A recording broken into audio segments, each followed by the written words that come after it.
प्यारे विद्यार्थियों, नमस्कार। आज हम आपके यहाँ अंतरा भाग 1 काव्यखंड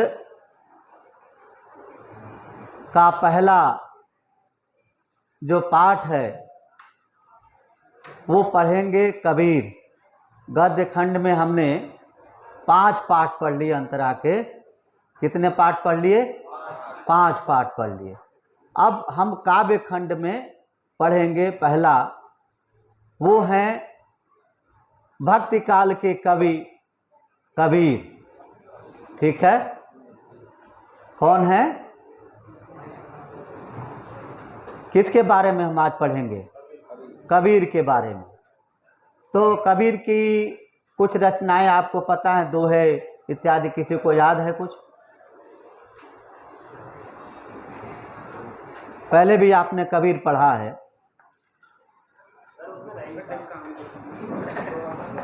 तो बच्चों, कबीर जो है 1398 में उनका जन्म हुआ। लहरतारा नामक गांव वाराणसी में, और 1518 में इनकी मृत्यु हो गई। कब हो गई? 1518 में मगहर में इनकी मृत्यु हो गई। मगहर ये पूर्वी उत्तर प्रदेश में, ये गोरखपुर के आसपास, बस्ती और गोरखपुर के बीच में मगहर है। तो मगहर में इनकी मृत्यु हो गई। इन्होंने अनेक रचनाएं लिखी और उलटबासियां भी लिखी हैं। और जो कुछ भी इन्होंने, ये क्या लिखे? ये कहते हैं कि मसी कागज छुयो नहीं, कलम गही नहीं हाथ। इन्होंने गाया और इनके शिष्यों ने, अनुयायियों ने लिखा। इन्होंने गाया और इनके शिष्यों ने, अनुयायियों ने लिखा। इनके पद इन्होंने लिखे। तो इस प्रकार से इनकी जो रचनाएं जो है कबीर ग्रंथावली के नाम से लिखी गई। थोड़ा पोज करना। गुरु कुम्हार शिष्य कुंभो है, गढ़ी गढ़ी काढ़े कोट। अंदर हाथ सहारे दे, बाहर मारे चोट।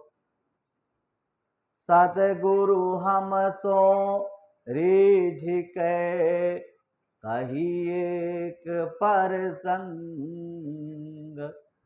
बरसा बादर प्रेम को, भीज गयो सब अंग।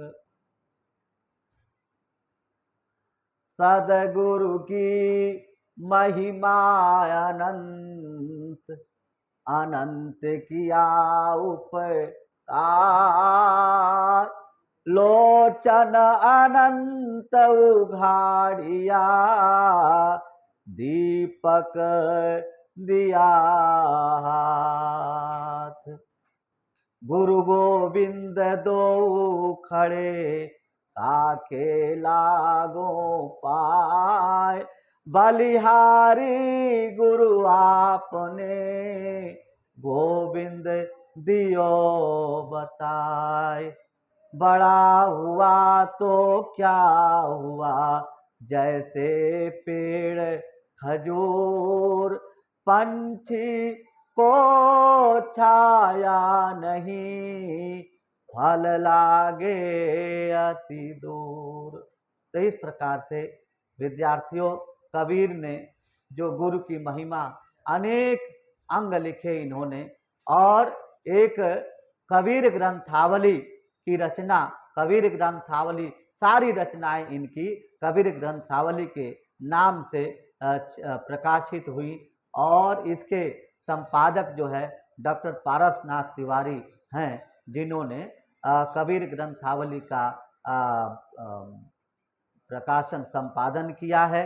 और कबीर बीजक के नाम से प्रकाशित कबीर बीजक है, कबीर वाणी है और कबीर की उलट बासियां, इस प्रकार से ये सारी रचनाएं जो है कबीर की हैं। कबीर ने स्वयं नहीं लिखे, कबीर ने गाया और इनके अनुयायियों ने, शिष्यों ने लिखा। कबीर तो बिल्कुल ही नहीं पढ़े थे। कबीर जो है, पर कबीर ब्रह्मज्ञानी थे, कबीर समाज सुधारक के रूप में थे, कबीर जो है तत्वज्ञानी थे। जल में कुंभ, कुंभ में जल है, भीतर बाहर पानी, और यह तथ कुंभ फूट्यो जल जल ही समाना, यह तथ कहो मुनि ज्ञानी।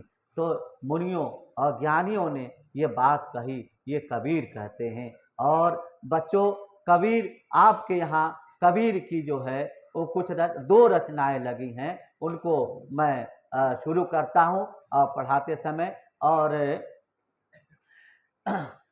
और बाकी ये बच्चा साहित्य खड़ा हो जाए मार्कर लेकर के, और कठिन शब्दों के जो अर्थ है वो ब्लैक बोर्ड पे आप लिखते रहेंगे, ये दिखाएगा भी।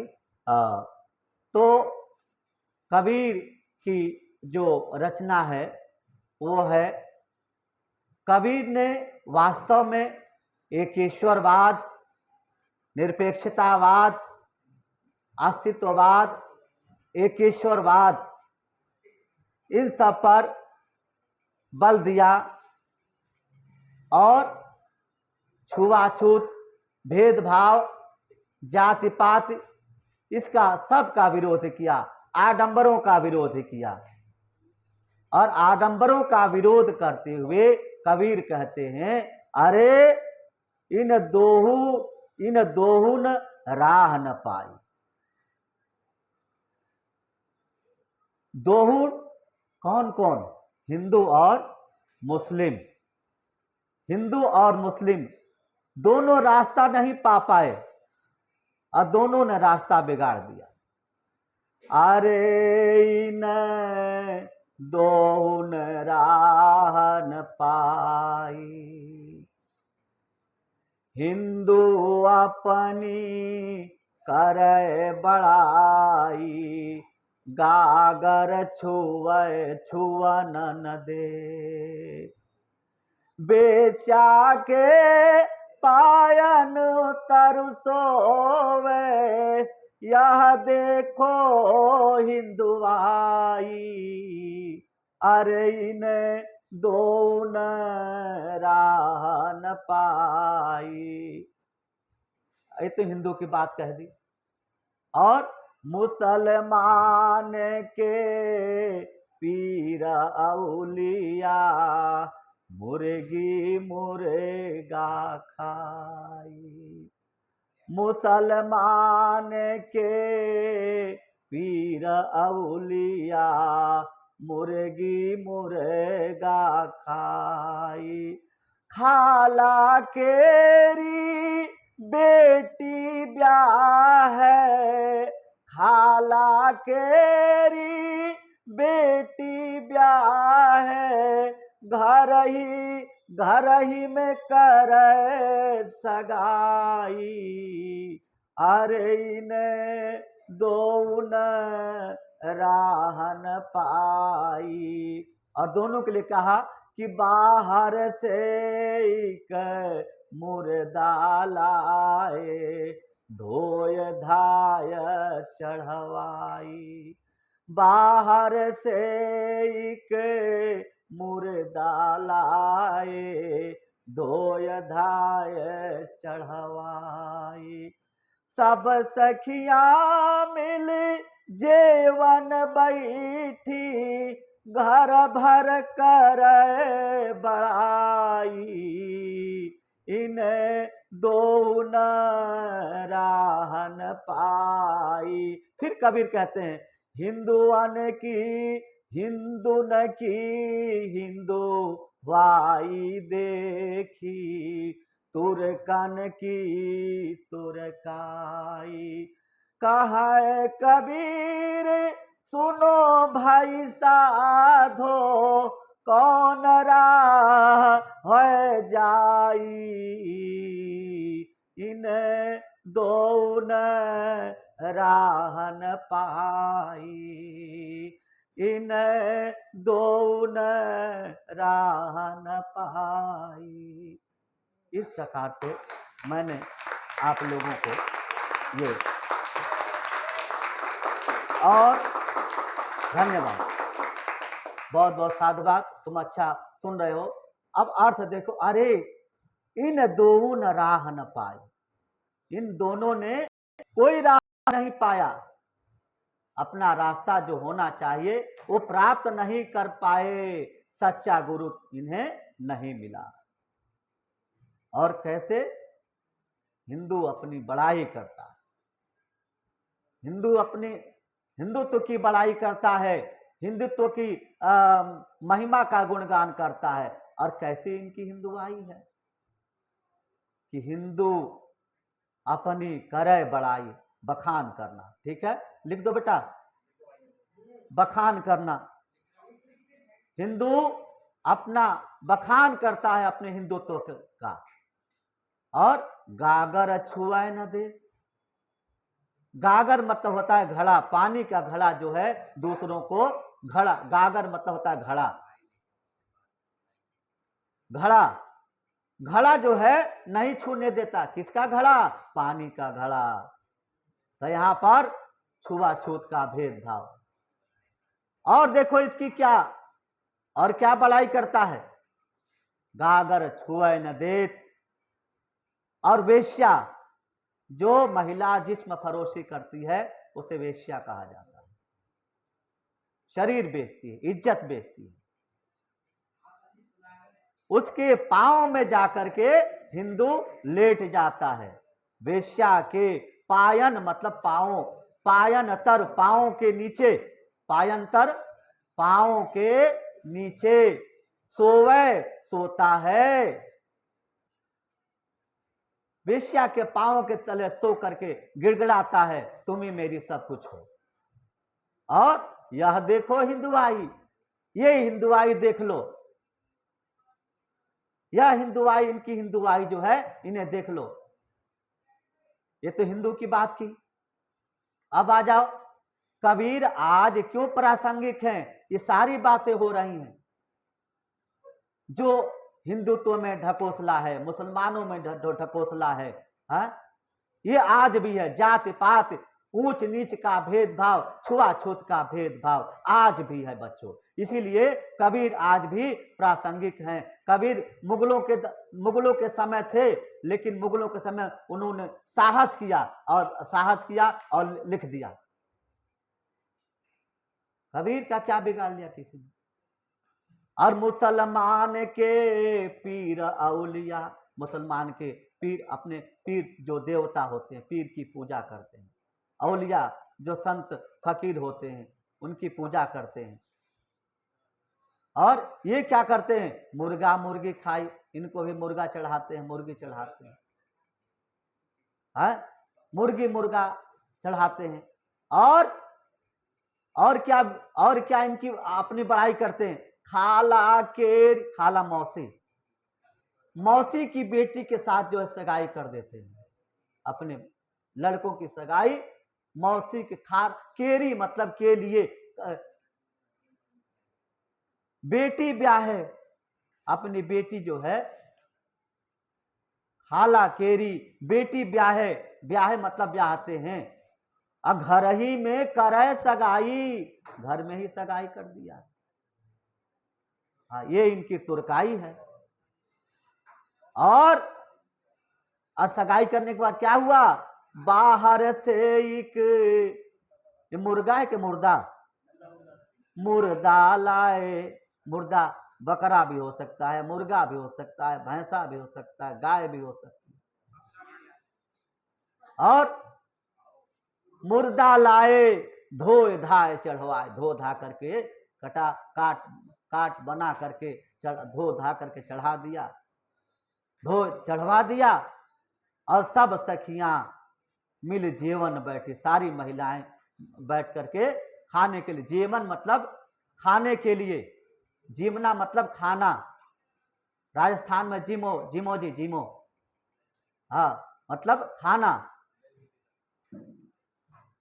जी, और जिमने के लिए बैठ गई और जेमन बैठी घर भर करे बड़ाई, घर भर बड़ाई कर रहे, बहुत बढ़िया बना है भाई, स्वादिष्ट बना है। और हिंदू न की हिंदुआई देखी, हिंदुओं की हिंदुआई भी देख ली और तुर्कन की तुर्काई, तुर्कों की तुर्काई, उनकी मुसलमानी भी देख ली, हिंदुओं का हिंदुत्व भी देख लिया और तुर्कों की मुसलमानों की मुसलमानी भी देख ली। अब कहें कबीर, कबीर कहते हैं, सुनो भाई साधो, हे साधुओ, हे संतो सुन लो, साधो मतलब साधु, अब कौन राह है जाई, किस रास्ते से होकर के जाएंगे ये, जब इनको रास्ता ही नहीं मिला तो कौन से रास्ते से होकर के जाएंगे। अच्छा, एक भोजपुरी में कबीर का गीत है, तो तुम लोग चाहो तो मैं सुना देता हूँ, इसी बात को लेकर के, इसी प्रसंग को लेकर के सुनाता हूँ, और बहुत बढ़िया गीत है, तो शायद तुम लोग ना समझ पाओ तो समझा दूंगा। तो भोजपुरी थोड़ी बहुत, हालांकि मैं वहाँ के क्षेत्र का हूँ, लेकिन मैं रहा नहीं गांव ग्राम में अधिक, तो थोड़ी हाँ मुश्किल पड़ेगी, पर गा करके सुनाता हूँ, ये मुझे याद है थोड़ा सा।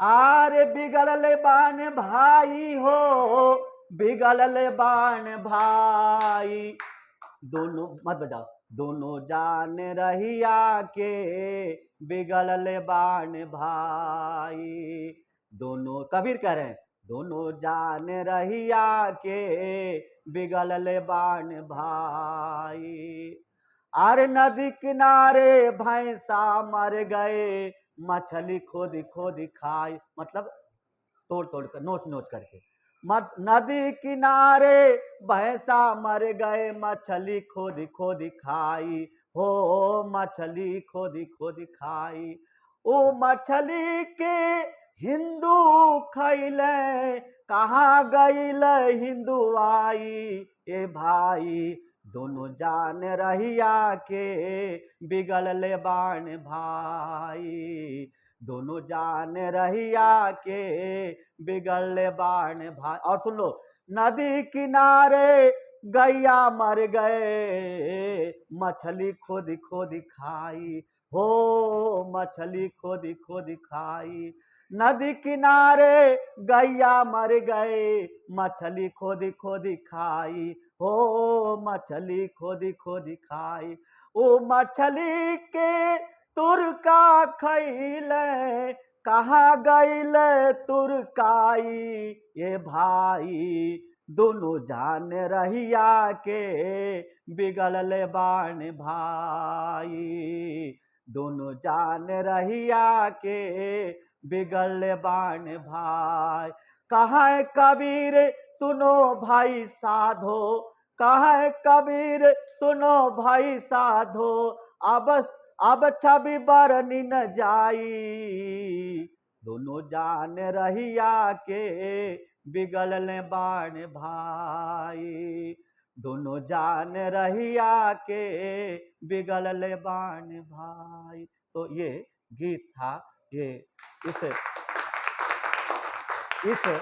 पद के जी, इस पद के भाव साम्य के लिए, बस इस पद के भाव साम्य के लिए, भाव की समता के लिए आप लिख सकते हैं, इस गीत को आप लिख सकते हैं। और बेटा, और ये अब जो है ये पद आपका समाप्त हुआ, इसमें कोई समस्या हो तो पूछिए, इसमें कोई समस्या है? कबीर का ही है, कबीर ने भोजपुरी में भी लिखा है, कबीर ने सधुकड़ी भाषा में अपनी रचनाएं लिखी। सधुकड़ी का अर्थ होता है मिलीजुली भाषा। भोजपुरी में लिखा है। और एक लिखा था उन्होंने, अरे का जनलाए हंसा भैला फकीरवा, का जनलाए हंसा भैला फकीरवा, आरे हंस भीतर पांच तत्व बा, पांचों के हथवा में पांच पांच तीरवा, का जनलाए हंसा भैला फकीर। बहुत सारे गीत हैं। तो खैर ये मुझे पाठ पूरा करना है, कभी ये अगला पद भी पूरा करना है। तो तुम लोगों को अच्छा लग रहा होगा मुझे। तो जी, अब दूसरा पद है, आत्मा परमात्मा से मिलना चाहती है। आत्मा जो है परमात्मा से मिलना चाहती है। और परमात्मा कौन है? ईश्वर। और आत्मा कौन है? जो हमारे भीतर जो बैठा हुआ जो बोल रहा है वो आत्मा है। हाँ, तो वो आत्मा जो है वो जिसको हंस की उपाधि दी है, कबीर ने हंस की उपाधि दी है। तो वो कहते हैं, तो तभी तो कहा हे हंस, क्या तुमने समझा कि तुम फकीर हो गए, साधु हो गए, मोह माया से ऊपर उठ के हो गए। तो कहा कि रहना नहीं देश वीराना है, यह संसार कागज की पुड़िया, बूंद पर गले जाना है, रहना नहीं देश वीरान। इसीलिए मैं जो है फकीर हो गया। क्या करना है मोह माया से, क्या करना है जीव जंजाल से। ये संसार मिथ्या है, संसार जो है मोह माया का जाल है, मोह माया का पाश है। इसीलिए जो है मैं हंस हो, मैं जो है फकीर हो गया। तब आत्मा जो है पत्नी है, परमात्मा की पत्नी है। आत्मा क्या है? परमात्मा की पत्नी है। तो कहते कि बालम आओ गे हरे, बालम आओ हमारे गे हरे। हे प्रियतम, मेरे घर आ जाओ, और मेरे घर आ जाओ, तुम बिन दुखिया दे हरे। सुन लो पद। और सब कोई कहे तुम्हारी नारी, सब कोई कहे तुम्हारी नारी, मोको लगत मोको लगत लाज रे, दिल से नहीं लगाया तब तक, दिल से, इसको भी दिखा दो बेटा किताबें, दिल से नहीं लगाया तब तक, कैसा सने हरे। और अन्न न भावे नींद न आवे, है अन्न न भावे नींद न आवे, गृह बन धराए न धीर रे, कामी को है बालम प्यारा, कामी को है बालम प्यारा, जो प्यासे को नीर रे, है कोई ऐसा पर उपकारी, पियो सो कहे सुनाए रे। और अब तो बेहाल कबीर भयो है, अब तो बेहाल कबीर भयो है, बिन देखे जीव जाय रे, बालम आओ हमारे गे हरे। इस प्रकार से ये पद जो है पढ़ा जाएगा। तो बालम, हे प्रियतम, मेरे घर आ जाओ, मेरे घर आओ, क्योंकि तुम्हारे बगैर मेरा मन नहीं लग रहा है। हे ईश्वर, और गेह मतलब होता है घर, लिखो, गेह मतलब होता है घर, गेह का मतलब होता है घर। और तुम बिन दुखिया देह रे, देह मतलब शरीर, तुम्हारे बगैर ये मेरा शरीर जो है दुखी है। गेह, गेह मतलब होता है घर, गेह मतलब होता है घर। और सब कोई कहे तुम्हारी नारी, सब कोई जो है, सब हर एक व्यक्ति जो है तुम्हारी स्त्री कहता है, क्योंकि ईश्वर अंश जीवया विनाशी चेतनाया माला सहज सुख राशि। तो भाई आत्मा परमात्मा ही के तो अंश कहा जाएगा। आत्मा जो है किसका अंश कहा जाएगा? परमात्मा का। तो सब कोई कहे तुम्हारी ना, मुंह को लगत लाज रे, मुझे जो है लज्जा लग रही है, लज्जा, लज्जा का अनुभव हो रहा है। और कहा कि दिल से नहीं लगाया तूने, तुमने तब तक दिल से जो है तुमने नहीं लगाया जब तक दिल से नहीं लगाया। और कैसा स्नेह रे, ये कैसा स्नेह भाई। ईश्वर जो है, ईश्वर भक्त को दर्शन देगा तभी तो भक्ति सफल होगी, तभी भक्ति जो है सार्थक होगी। और अन्न न भावे, अन्न, हाँ स्नेह, स्नेह मतलब प्यार। अन्न न भावे नींद न आवे, नींद नहीं आती है विरह में। बिरहा, बिरहा, कबीर फिर कहते हैं, बिरहा बिरहा मत कहो, बिरहा है सुल्तान, जा घट बिरहन संचरे, ता घट जानू मसान। बिरह मतलब विरह, वियोग, हाँ। तो और सब कोई कहे तुम्हारा दिल से नींद न भावे, नींद न आवे, नींद नहीं आती तुम्हारे बगैर। गृह बन घर और वन, घर और वन, धरे न धीर रे, धीर धैर्य धारण नहीं होता।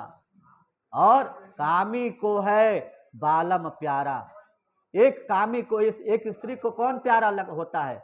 उसका प्रियतम, उसका पति।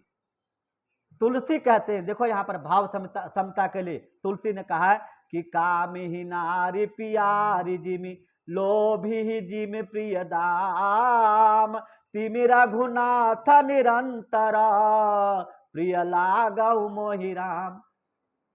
तो बालम को है कामिन को है बालम प्यारा, स्त्री को ईश्वर प्यारा लगता। बस दो पंक्तियां और है।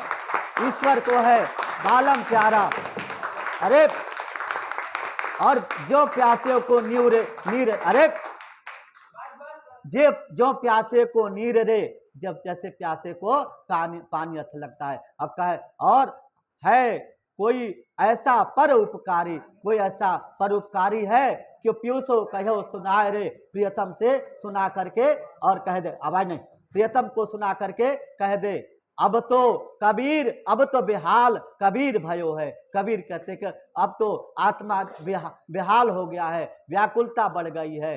हाँ, अब व्याकुलता बढ़ गई है, अब कबीर भयो है। और बिन देखे जीव जाए रे, बिना तुम्हें देखे जो है मेरे प्राण जो है ऐसा लगता है कि चले जाएंगे। इस प्रकार से विद्यार्थियों, मैंने आप लोगों को कबीर पढ़ाया और कबीर के दोनों पदों को पढ़ाया, कबीर का बिंदु के रूप में संक्षिप्त परिचय दिया। और आशा करता हूं कि आप लोगों को ये मेरा जो शिक्षण कार्यक्रम है अच्छा लगा होगा। इन्हीं शब्दों के साथ वाणी को विराम देता हूं। बहुत बहुत साधुवाद, धन्यवाद।